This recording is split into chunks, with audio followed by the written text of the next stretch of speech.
Hello guys, nandito pa kami sa aming room for the night. So nandito na yung ating pamilya Saragossa. So maliit lang siya na kondo. Maganda sa loob. Pasok po kayo.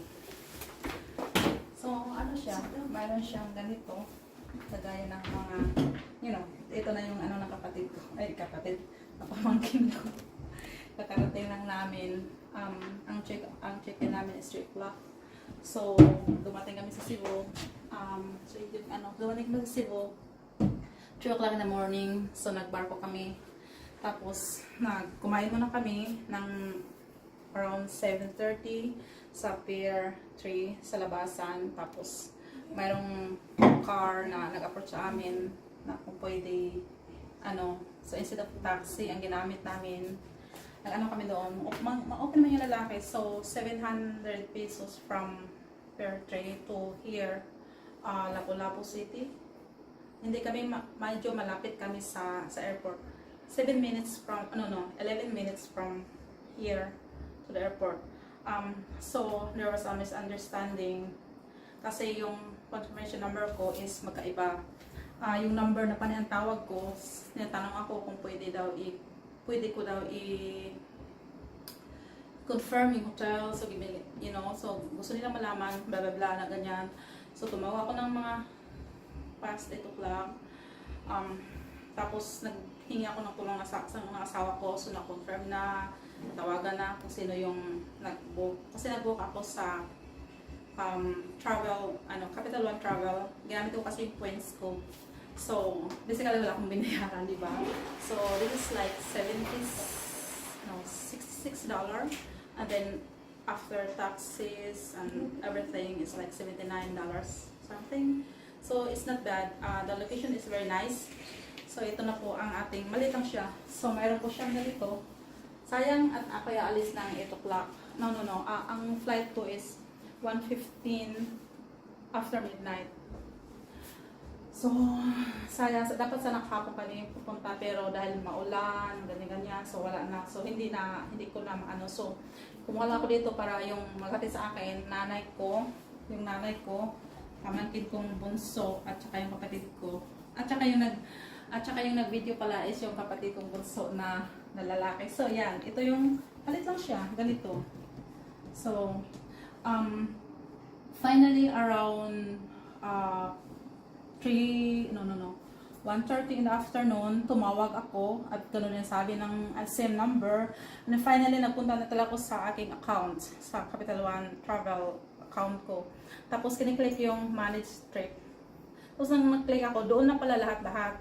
So, sana pala ginawa ko, nung first ko natawag, sana pala, kiniklik ko yun.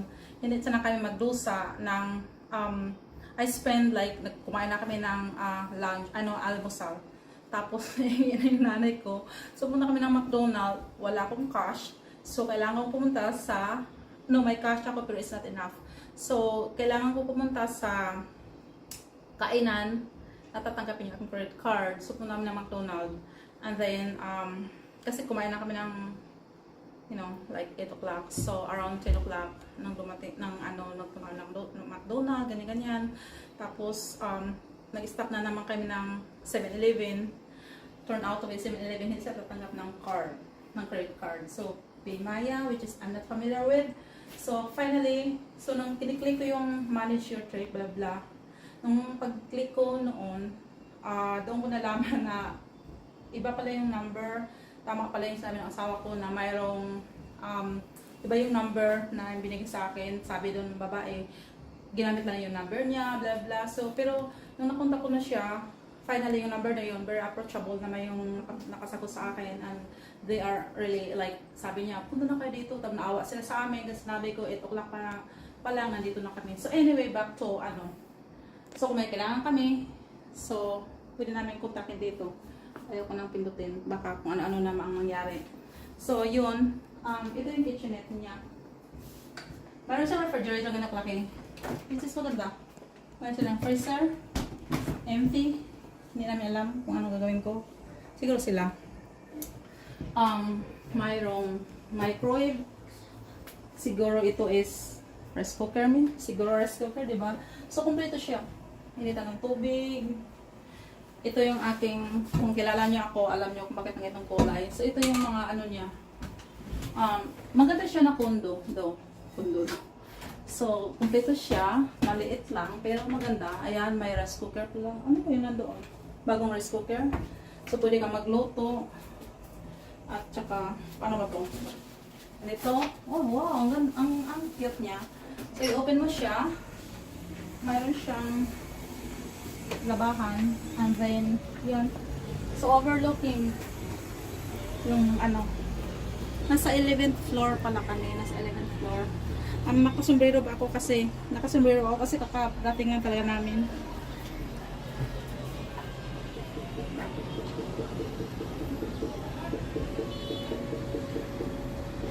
Saan na kayong gagap?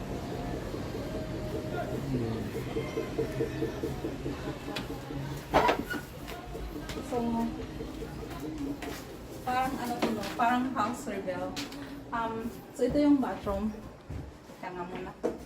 Ito yung bathroom niya. Maliit lang siya. Maliit lang siya.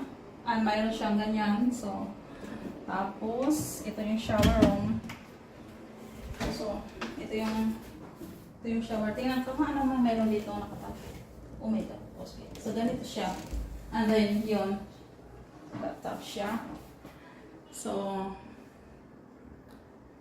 hindi siya masama sa ganong presyo. Presyong pang ano. So, ito yung nanay ko. Nakaupo na dito kasi pagod na pagod. So, yan. Tapos, yung isa yung so, ito yung ano, good for two. Pwedeng dalawa dito. So, dito siguro ang kapatid kong I don't know, pati kong lalaki at si Katches at saka si Archie, yung bunso na anak ng kapatid ko. So, mayroon nakadalawang ano. So, cute siya. And then, problem is, hindi ko lang ba ito i-open. Pero, ay, nandun pala sa gilid. Sige nga, i-open mo.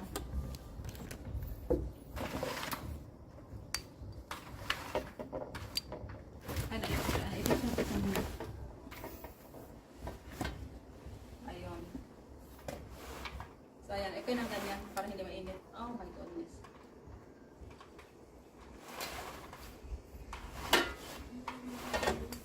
So, yan. Okay na siya. I-try lang naman natin yung itsura sa labas. So, ito yung view.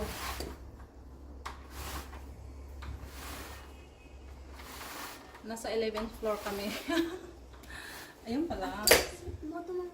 Oo. So, yun yung, oh my goodness. Yeah. Overlooking the ocean. It's not far. Actually, may beach dyan eh. 150 pesos a day, I think, ang entrance. So, yan. Yun yung view. Sa room na to.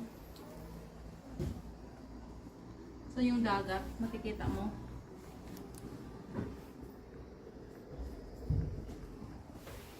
Saan ba tayo banda? Lapu-lapu.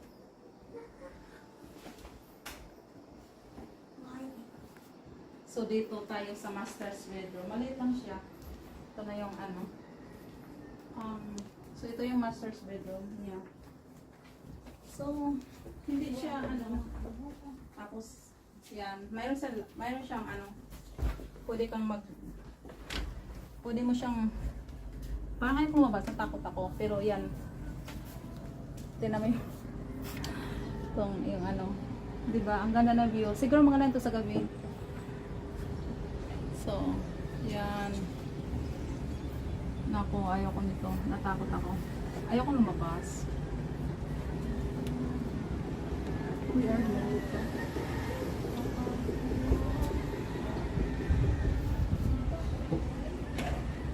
Pwede mo siya focus yung ocean. So, yan. Oh my goodness. Beautiful. Ang ganda ng panahon. Ang ganda ng ano talaga dito. Siguro sa Cebu, hindi maulan kaya sa Leyte na halos araw-araw. Hindi, wala akong napuntahan, isang araw lang ako napunta ng Tacloban, mabuti na lang at walang ulan. So, sa loob ng 23 days ko dito, 3 araw lang talaga sa Leyte ang hindi na ulan. Every Sunday and then last Monday.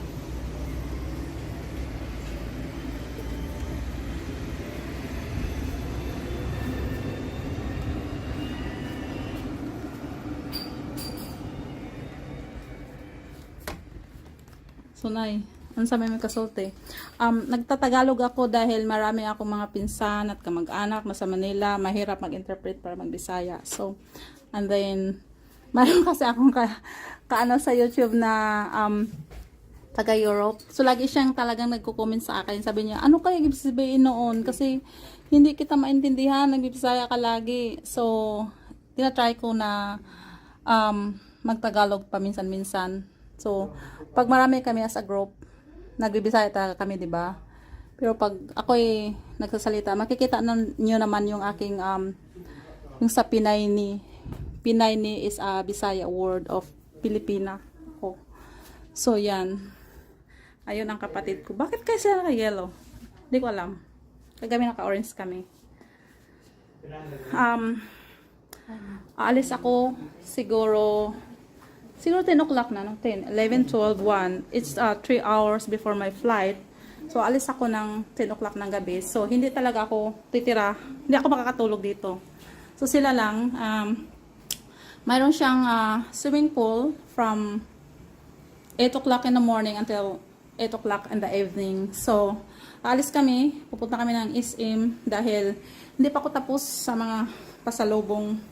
Hindi ko alam kung ang aking ano is mag-over baggage ako. Kung mag-over baggage man ako, sana ang mangyayari is hindi ako sana pwedeng like credit card ang pambayad ko, hindi ko alam. So, babawasan ko. Gusto ko, babalik kami dito before like 7 o'clock para gusto ko i-try kung anong itsura ng swimming pool. Ang swimming pool is located na 6th floor. Nasa 11th floor kami. Sabi ko sa kanila na pwede silang bukas na sila maligo pagkagising nila. Kasi ang until 11 o'clock in the morning ang kanilang check out. So, baka bukas pa ng gabi sila babalik. So, pwede pa silang magpunta sa church. Marami. Kasi kung nakapunta kami, kasi sabi sa akin, noong na ano na talaga, sabi niya, na pwede pala na, ang cute naman. Ano kaya to? Buksan mo nga. So, sabi niya, kung alam daw nila na dumating kami ng 8 o'clock in the morning sa area, sa location, pwede, ay, brush pala. Okay. Uy, pwede ko itong gamitin ito kasi nga kailangan sa ano ko, sa mag-travel ako ba. Ito talaga, ito, ano na to, para hindi siya kasi 12 on, headphones lang pwede gamit. Akin po, mayroon naman kayong dala. So, ang sabi niya, pwede pala, naawa nga siya sa amin, sabi niya, pwede talaga kami mag-stay sa lobby. Na doon lang kami hanggang 1:30 in the afternoon, hanggang 1:30 in the afternoon, and then pwede na kami mag-check-in by 2 o'clock. And very nice and approachable talaga yung nag-ano sa amin. So, yun lang talaga na misunderstanding sa umaga. Kaya pagod na pagod kami. Pero after that, parang